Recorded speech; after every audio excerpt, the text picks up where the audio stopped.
apakah amalan yang paling baik? Kata Nabi, memasukkan rasa gembira di hati saudaramu yang beriman. Artinya jangan bikin susah perasaan orang. Kalau kita tak boleh menghibur perasaan orang, jangan lukai perasaan orang lain dengan kita menceritakan apa yang kita ada.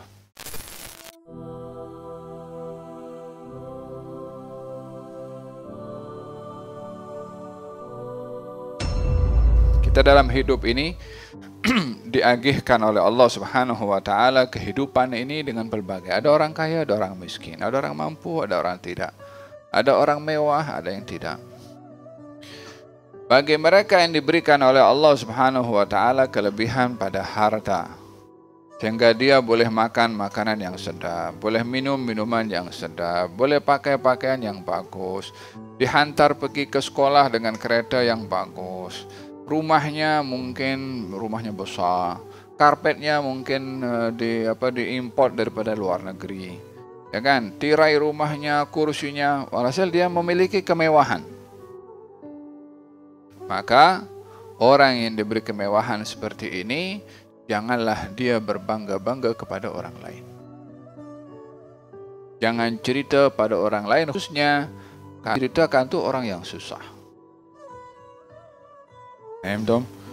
Dia semalam makan kambing guling, atau kambing guling barbecue kah, wala nasi mandi, wala hanid, wala makanan sedap. Dia cerita kepada siapa? Yang dia semalam hanya makan dengan tempe goreng. Semalam aku makan sedap lah, aku pergi restoran termahal di dunia. Cerita kepada siapa? Kepada orang yang miskin, orang yang susah. Hingga orang itu, ya Allah, teringinlah aku nak makan macam tu. Macam mana aku tak dapat, dia boleh dapat. Dia terkilan. Apa sebabnya? Orang itu cerita.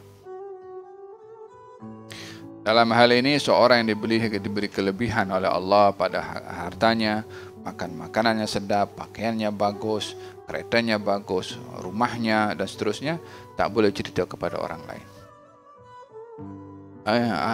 Handphone ayahku macam ni lah, aku dijanjikan beli inilah oleh ayahku. Dia cerita apa yang ada pada dirinya kepada orang lain sehingga menyebabkan orang itu terkilan. Faham dong? Semalam bapak aku bagi duit pada orang, contohnya macam. Sementara orang yang kita cerita ini orang yang susah. Maka diterkilan, kalaulah bagi kepada bapak aku, kalaulah diberi kepada aku, bolehlah aku bayar uang sekolah, bolehlah aku beli buku. Diterkilan.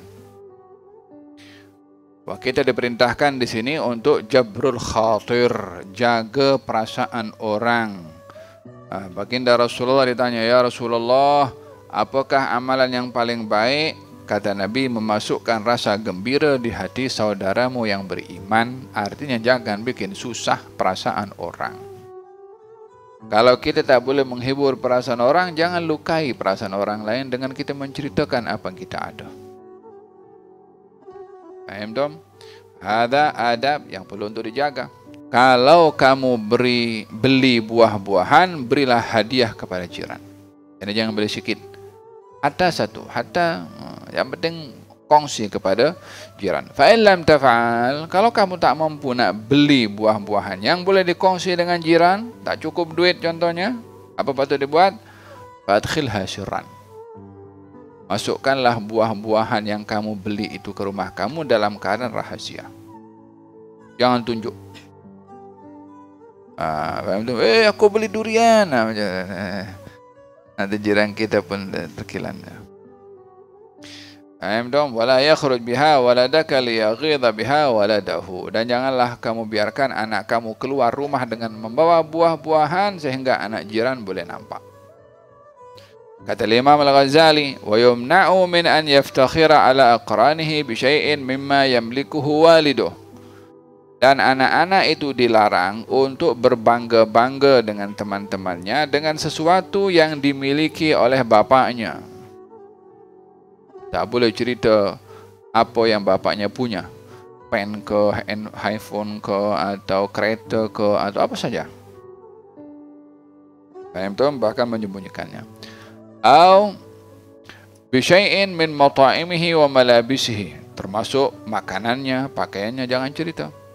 Au lauhihi wa dawatihi, atau lauh itu tempat untuk kita menulis, ataupun pennya, sampai pen pun diperhatikan, jangan cerita. Katalah kalau pen itu mahal contohnya. Wa yu'awwidu tawadhu'a wal ikrama li kulli man asyarahu, dan anak-anak itu dididik untuk bersikap tawadhu dengan sesiapapun daripada teman-temannya, wa talattuf fil kalami ma'hum, dan berlemah lembut dalam bercakap dengan mereka.